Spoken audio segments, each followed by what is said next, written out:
faster.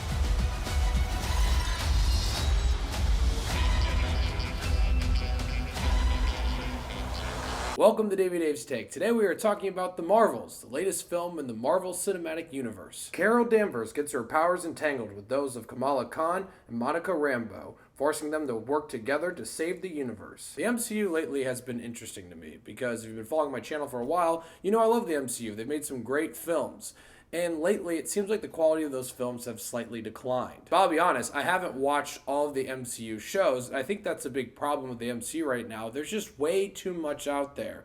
Before, you could just watch a movie or two a year and be caught up with all the events and all the characters and be fine. But lately, it seems like people are exhausted because there are too many series and too many films. And there's a lot of outside noise involving the MCU, so it feels like it's kind of a mess right now. And the reason I bring that up is because it feels like the Marvels already had an uphill battle to begin with. So I went to the Marvels with lower expectations and not seeing Miss Marvel in a lot of the Disney Plus shows. So how was the Marvels? I thought this film was just fine.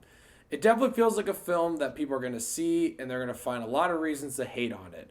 But I'm here to tell you that the film isn't anything great, but it isn't terrible by any means. This is definitely the type of superhero movie where you don't have to think about it too much, you just sit back and have fun. And nowadays, that's really not a bad thing, because there are some sequences in the Marvels that I actually loved. Specifically, the idea that their powers are entangled with each other, so every time they use their powers, they switch places with one another.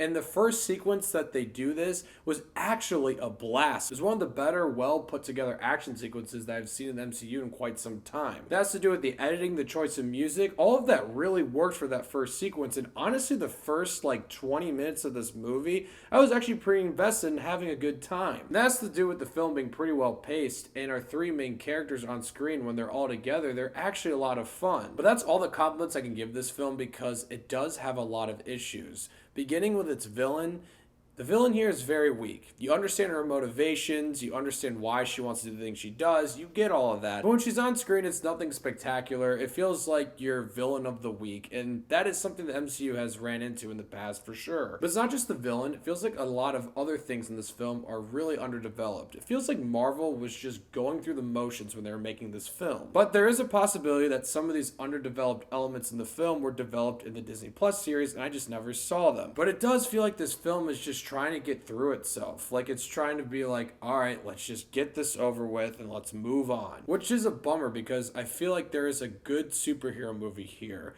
Because when these three are on screen together, it is a lot of fun, and there's some creative things that they do with their powers and some of the sequences, and all of that really works. But unfortunately, everything else surrounding our main characters in the film doesn't really work, and that's why the film isn't bad, but it's not really great either. It's just sort of okay.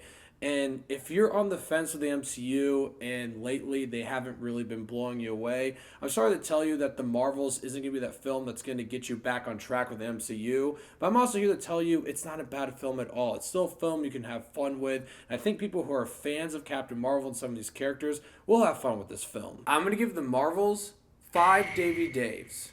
Guardians of the Galaxy 3 was probably the ending for me for the MCU. Like, it was a good epilogue to the Infinity Saga. It was a good way to wrap up some of those characters that I love. And all the MCU projects moving forward now, I won't be as invested, but I'll definitely still go see. And I will say, there is a post-credit scene in this film that's one of the best ones they've had in a while, because after I watched it, I was like, well, god fucking damn it, I guess I'm back in the MCU again. So, The Marvels. Let me know what you guys thought of it once you've seen it. I'm curious to hear, and thank you so much for watching. Click here to see more of Dave's Takes.